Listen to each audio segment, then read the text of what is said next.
Hello les gus!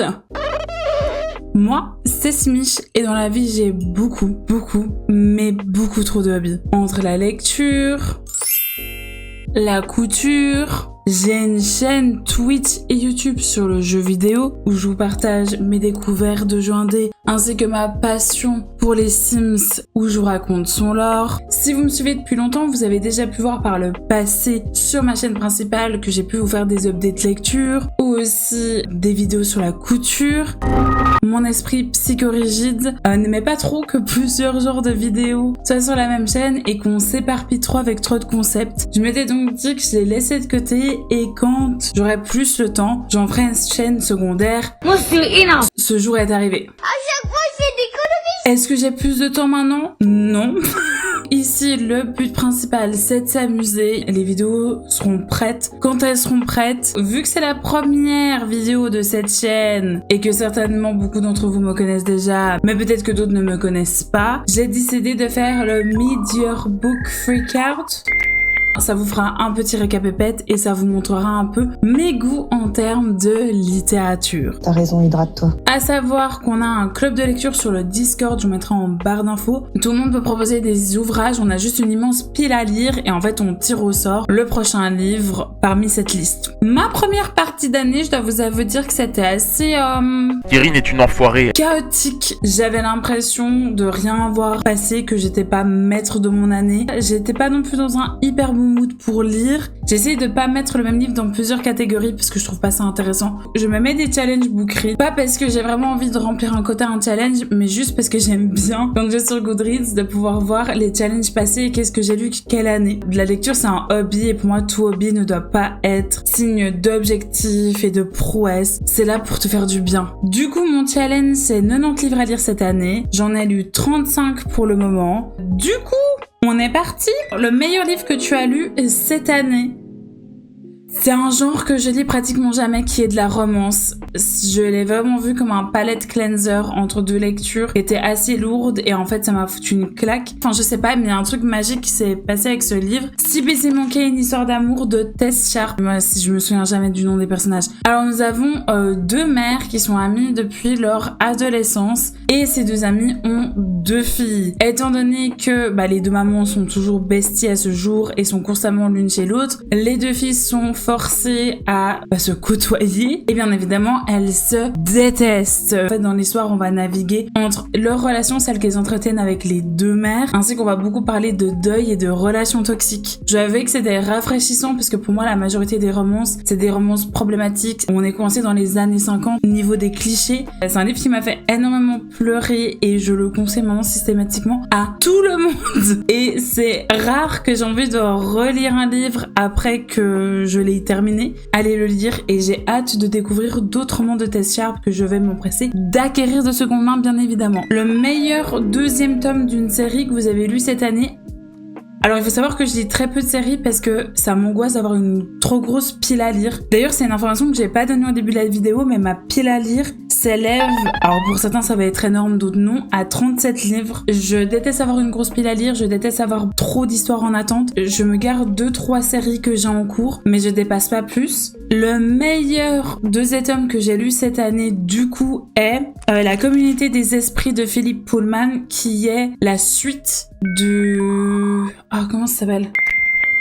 À la croisée des mondes. Pour moi, si vous êtes fan de la passe miroir comme j'ai été, surtout des 2 derniers tomes, lisez La croisée des mondes.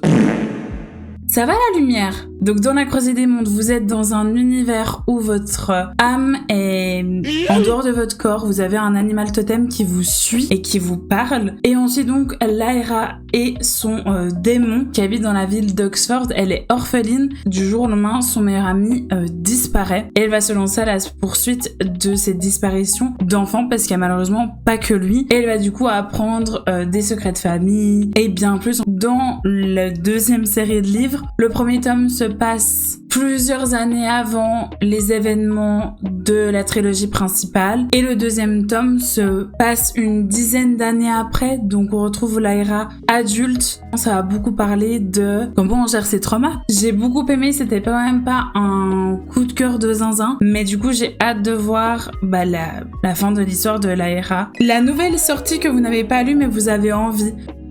Alors je sais pas si c'est une nouvelle sortie qui est venue cette année. Je vais vous avouer que je suis pas à écumer les nouvelles sorties, à les wishlister. Je suis plus du mood à aller dans les bibliothèques ou dans les librairies et les ajouter à ma wishlist. Mais il y a quand même une sortie qui me dit beaucoup et qui était qu'en rupture de stock. Mais c'est Queer as Folklore de Sasha Coward. Ça nous parle en fait que la communauté LGBTQIA+, est là depuis la nuit des temps. De ce que j'ai compris, va nous parler de mythes et légendes qui ont été rendus hétéros alors que déjà à la base c'était des personnes queer. Déjà la couverture est fabuleuse, mais ce livre m'intéresse beaucoup et surtout que ça nous parle non seulement de légendes européennes mais aussi à travers le monde. La sortie la plus anticipée que vous avez pour la deuxième partie de l'année, c'est très simple, Boudica's Daughter de Elodie Harper, qui est une de mes autrices favorites. Elle a écrit la trilogie de l'Antre des Louvres qui nous parle de prostituées à l'époque de Pompéi, avant que le Vésuve n'érupte, bien évidemment. Je vous le conseille à 100%, c'est une de mes séries chouchou de tous les temps. Elle nous sort maintenant un livre qui sera un one-shot sur la fille de Boudica, j'imagine, mais Boudica qui est la chef des dernières tribus qui vivaient sur l'île de la Grande-Bretagne et qui du coup a notamment mené la dernière bataille contre les Romains. J'avais déjà lu des livres sur Boudica, enfin en tout cas où Boudica était dans les environs, mais jamais vraiment lu de réécriture sur elle. Du coup, j'ai très hâte. Ma plus grosse déception de l'année, c'est simple, Daviola de Jennifer Mary Thorne, qui est censé être un livre d'horreur. La couverture est absolument sublime. Depuis qu'il est sorti, il me fait de l'œil que c'est un des pires livres que j'ai lus ces dernières années. Personnage pas intéressant, lore pas intéressant, c'est une famille qui part en vacances en Sicile. Tous les personnages sont antipathiques. Histoire d'horreur qu'on a vu, revu et déjà vu. Je les skim read jusqu'à la fin pour avoir le fin mot de l'histoire. Mais bof. D'ailleurs, si vous êtes fan d'horreur dans le genre littéraire, donnez-moi-en en commentaire parce que je n'ai encore pas trouvé de livre d'horreur qui me fasse pipi dans la culotte. Proposez-moi des livres par pitié. La plus grande surprise! Je l'ai en physique cette fois-ci parce que j'ai beaucoup sur liseuse ou j'emprunte beaucoup à la bibliothèque. C'est Madonna in a Fur Coat de Sabahattin Ali. J'écorche ce nom. C'est rare qu'un livre qu'on propose sur TikTok me plaît. Pas parce que je fais partie des gens qui disent TikTok détruit le monde du livre, blablabla. C'est juste que les genres littéraires qu'on voit le plus sur les réseaux sociaux ne sont pas les genres littéraires que moi j'apprécie particulièrement. Que par conséquent, je lis certaines fois des suggestions qui sont hors de ma zone de confort pour du coup découvrir de nouvelles choses et ça ne me plaît pas parce que justement ça sort de mes habitudes littéraires. J'avais vu une meuf qui avait juste dit sur sa vidéo: achetez ce livre sans lire le résumé, lisez-le et vous me remercierez. Je la remercie parce que je crois que c'est un de mes classiques favoris de tous les temps. Mais franchement, lisez-le sans savoir. J'aurais pu le mettre dans le livre qui m'a fait le plus pleurer, mais comme j'ai dit, j'ai pas voulu mettre de doublon. Lisez-le par pitié. Mon nouvel auteur favori. Alors c'était difficile parce que j'en ai découvert plusieurs, mais je pense que l'auteur dont je suis plus envie de découvrir sa plume, Samantha Shannon du Prieuré de l'Oranger. J'avais très peur de me lancer dans la lecture. J'ai adoré aussi sa plume que j'ai trouvée très poétique mais en même temps qui allait droit au but. Par contre, je dois avouer que j'ai trouvé que la fin était très rushée, très désappointée. Ouais, ça m'a laissé sur ma faim, mais est-ce que dans mon entourage, j'ai une Samantha Shannon stan qui m'a dit que le deuxième était encore mieux que le premier. Et je sais qu'aussi, elle a réécrit sa première série, The Bone Season. Ça m'intrigue aussi, même si j'ai vu qu'il y avait un peu plus d'avis mitigés. Très bonne découverte. Alors là, c'est où ça se complique parce que les deux prochaines questions, c'est ton nouveau crush de fiction et ton nouveau personnage favori. Alors, tu es le maillon faible. Au revoir. J'ai une très mauvaise mémoire des prénoms et des personnages. Je me souviens pas d'eux, mais je me souviens de leur histoire. À part dans des cas particuliers, il y a très peu de personnages qui me marquent. Du coup, j'ai décidé qu'à la place, j'allais faire le livre qui a intégré ma pile à lire le plus récemment et le plus vu Comme ça, je me dis, s'il fait un peu une petite update, on verra s'ils sont toujours en train de pourrir dans ma pile à lire ou pas. Le livre le plus ancien de ma pile à lire est Jane Seymour de Alison Ware, qui a écrit une série qui s'appelle Sirène, qui parle des 6 femmes de connards là. Henri VIII. Je vais vous dire depuis combien de temps il pourrit. 2023. Alors là, maman, elle me niquer. A contrario, le livre le plus récent, c'est She's Always Hungry de Eliza Clark. J'ai aucun souvenir de quoi ça parle. Le livre qui vous a fait le plus pleurer, du coup, c'est Clytemnestre de Costanza Casati qui nous raconte l'histoire de Clytemnestre dans la mythologie grecque. C'est un conte que j'ai lu, relu à travers mes années de lectrice. J'adore la mythologie grecque depuis que je suis toute petite et en fait à chaque fois son histoire me met comme un poignard dans la poitrine. J'ai envie de décéder même si je sais que les éléments vont arriver. Et si vous ne connaissez pas, c'était une fille du roi de Sparte. Donc on va suivre depuis qu'elle est jeune adulte jusqu'à travers la guerre de Troie parce que sa sœur donc est Hélène. C'est glissé tout seul alors que c'est un livre quand même plus de 400 pages il me semble.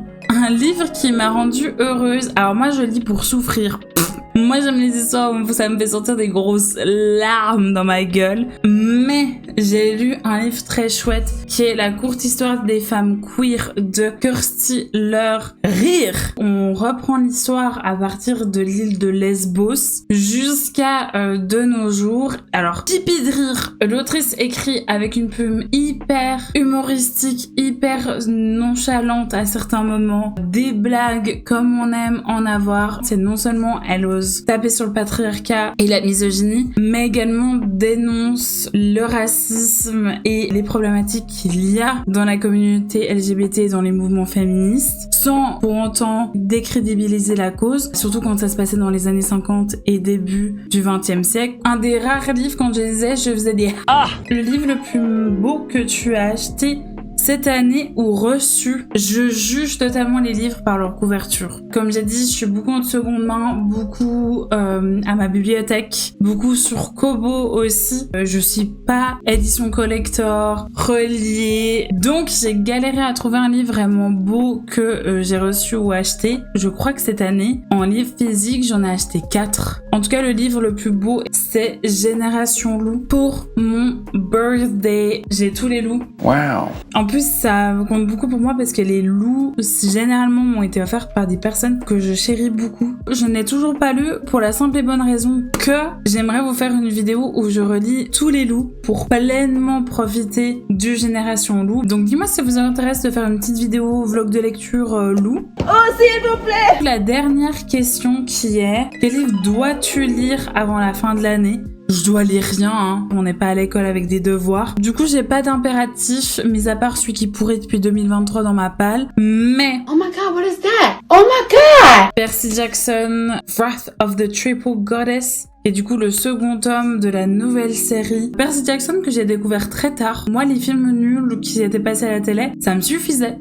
On suit Percy qui essaie d'aller à l'université et je crois qu'il doit avoir des lettres de recommandation, enfin de motivation de certaines déités. Je me souviens plus exactement. Le 3e tome sort en cette 2e partie de l'année. Je vous dis des bêtises. C'est pas le 3e qui a été annoncé, c'est le 2e tome de Sun and the Star, donc qui se focus sur Nick D'Angelo et son mec beau. Il faut quand même que je sois à jour, hein, ma belle. C'était une duologie, du coup. Oui. Et du coup, je crois qu'on a terminé le tag. Oui.